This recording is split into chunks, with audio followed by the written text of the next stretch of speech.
Hello and happy Halloween to all our little ghosts and ghouls on the channel. And welcome back to part 3 of the Tartarus key. So in this video, we're going to go back down to the second floor, the same room that I had looked in earlier, the maintenance room. We're going to go ahead and try to solve the puzzles in there. I just unlocked the doors that are up here. We'll probably have to come back to these later. I'm not sure the order in which we'll have to do puzzles. I'm guessing the one that I was looking in, I don't have enough information on it, probably because I don't have the keys that may go to it, but at least their doors are open now. So these posters on the wall have like various things in them. As you can see, some of them have animals and some of them have objects and buildings and things like that. So we have to basically put in the amount of posters for each of the colors, and then we have to put in the symbols for each of the posters, which is like hearts, spades, diamonds, that clovers, that thing type of deal. And then there's a last puzzle, which is like color corresponding like posters. And this is the one that I was talking about in the last video that was so just annoying because it's 3 sets of puzzles.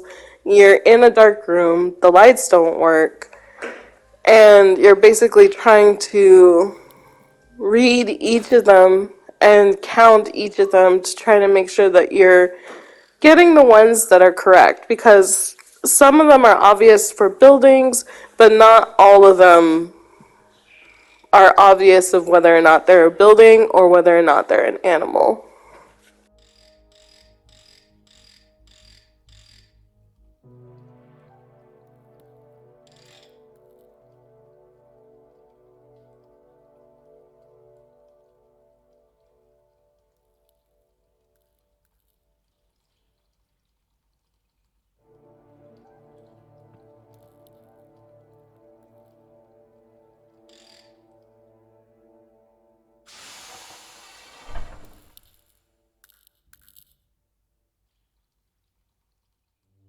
So for this puzzle, basically you're looking at the posters and you're going row by row. So in the top row it's blue, pink, pink. So all of the animal posters are on the both of the pinks and one of the blues on the top row. And then in the middle row it's has like blue, pink, and yellow, but you're actually just going, okay, there's 2 yellows and 1 pink. I know. It's kind of like they don't really give you any context clues. You just kind of have to like hope that what you're doing is correct.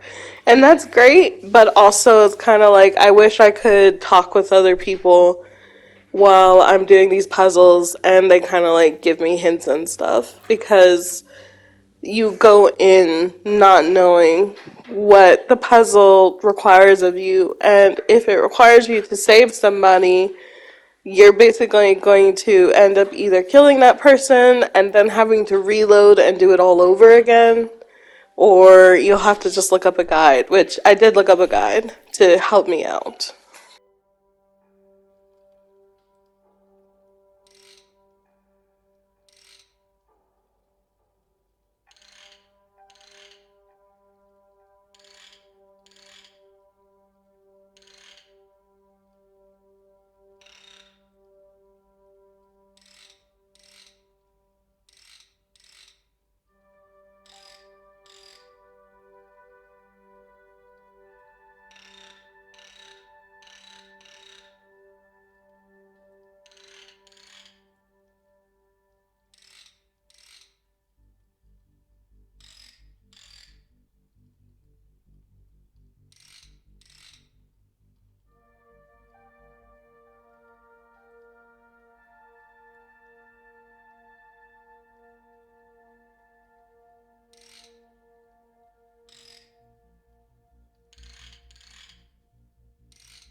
So for this puzzle, it's a lot of if you mess up, you have to restart because there's no way that you can get it once you from where you are once you mess up.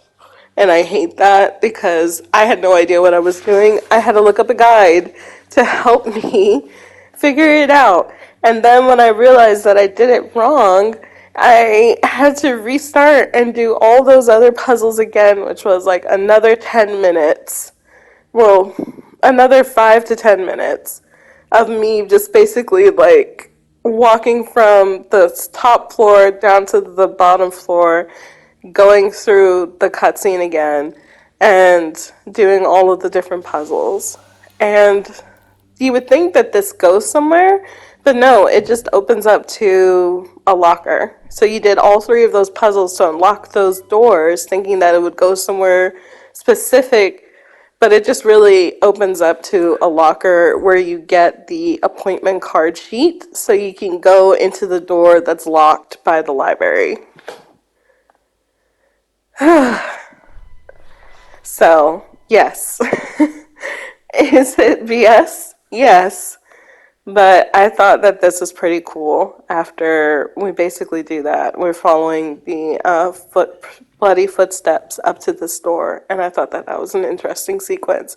Worth the frustration? No. Pretty cool? Yeah.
So For this puzzle, it's pretty straightforward. You're just looking for pieces for the anatomy bust. So you're just looking for like his heart, his liver, his lungs.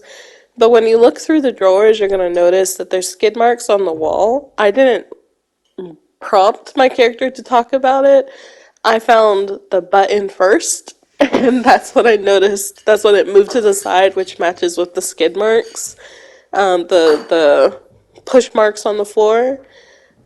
But I'm not going to do anything with those dials just yet. I'm going to continue to look around and try to get some of his other like organs. Just so I don't have to worry about like interacting more than once with the bust. Because I just want to make sure that, like with the sigils, I have everything before I interact with him.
So once you line up the marks on the dials with their corresponding marks on the wood, this panel is going to open and it's going to give you the heart. So the heart will automatically, as you can see, all of the organs that we picked up automatically went into here, and we just need to place the heart in its slot, and it will give you the brain that's missing from the jar on the other side. And once you put that jar in there, if you notice, the skeleton goes from against the wall doing jazz hands to against the desk doing jazz hands. And for this next puzzle, you're basically going to take the skull that appears in the jar, and you're going to put it on the skeleton. And instead of doing the first pose, which is what he's doing, you're going to do the second pose where it looks like he's like dancing.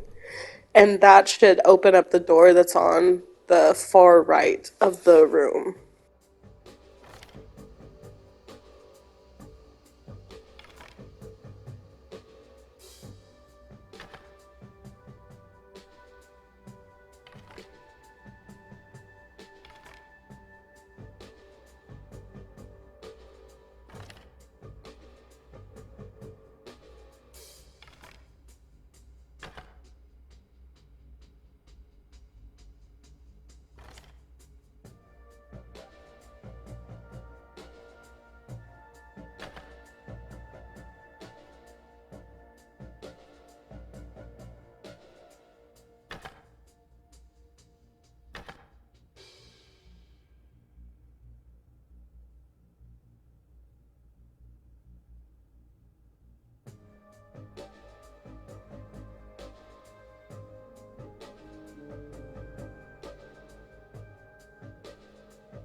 So this puzzle is going to feel a little confusing.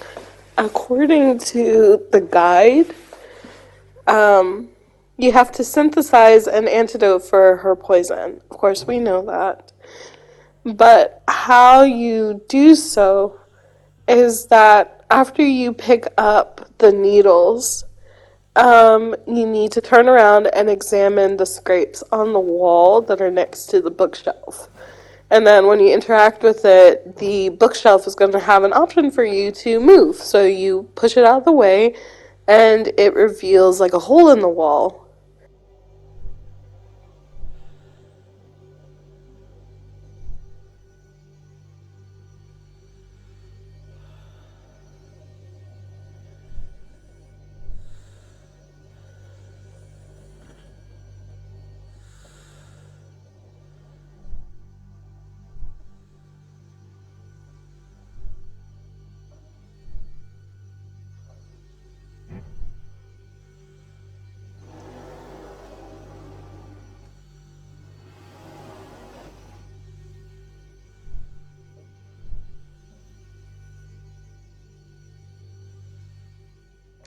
So once you go through the hole, you're going to find another copy of yourself or someone who looks like you.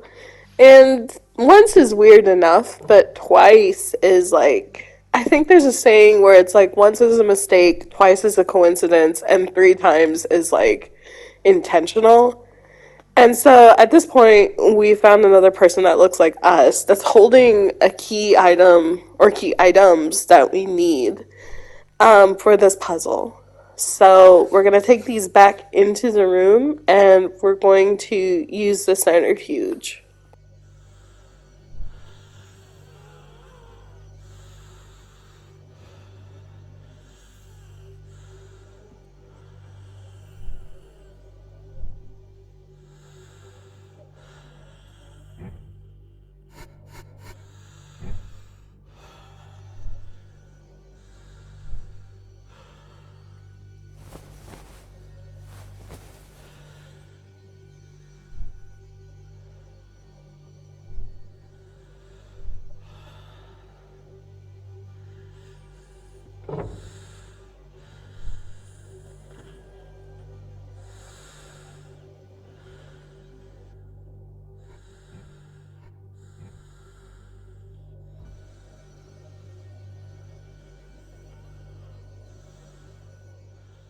I would definitely do what I did, which was save, because if you mess up, you kill her, and if your intention is to kill her, good job, you did it. But if your intention is to try to save as many people as you can, if you mess up, then it's best to just go ahead and save after you draw her blood.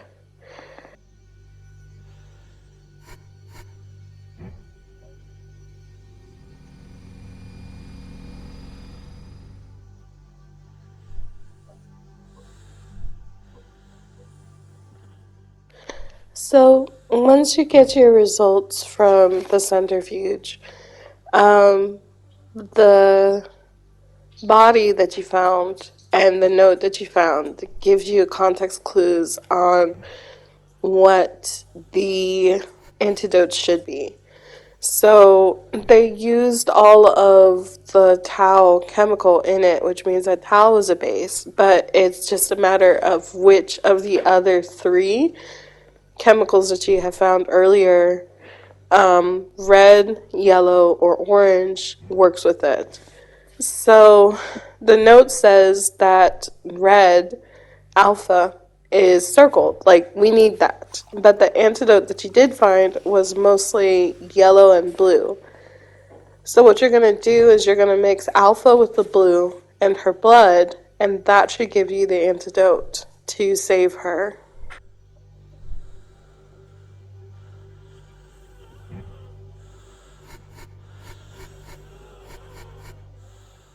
You're given an opportunity before you actually give her the antidote to possibly create a new one, but hopefully you saved before you started the process of making one. So it's just like with the sigils. When you put the sigils down, you have an opportunity to change it if you think you made a mistake, or look up the answer if you think you made a mistake.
So I really like that we're getting more information with each person that we're picking up. They each have different ideas of why we're trapped here in this mansion with all these escape room puzzles.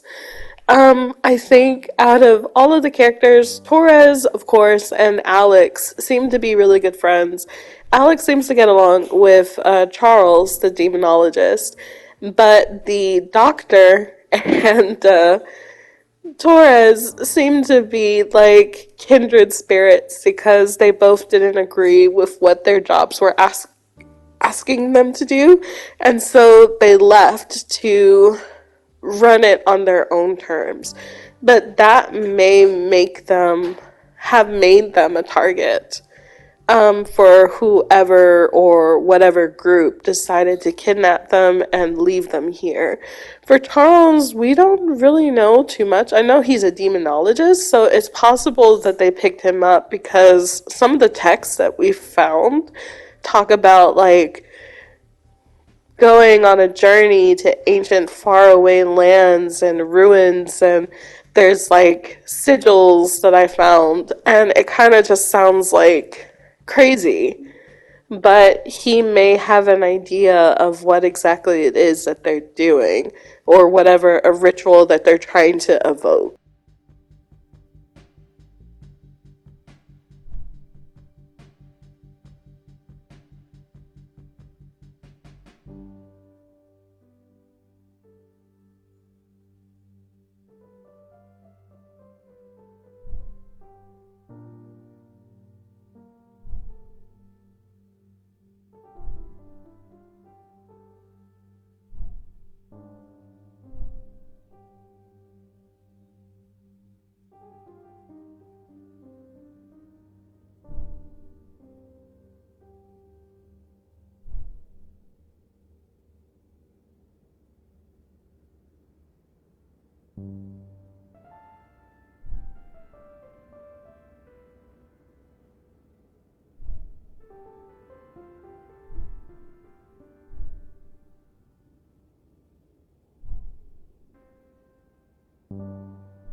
With that being said, I'm gonna let the rest of this video play through. I'm in the process of recording separate ways for Resident Evil 4, and I'm hoping that in November I can start uploading that. But for now, we're going to try to get as far as we can in this one. I don't think that it's a super long game. I think, like I said, it was like 5 or 6 hours. So I think we're a little bit over halfway through, give or take. According to guides, there's multiple endings for this. So I think I'm just going to do one ending, just like I did with Signalis, which had multiple endings depending on what you did in the game and how long it took you to beat it. But for this one, I think I'm just going to do one. And then we're going to move on to the other games.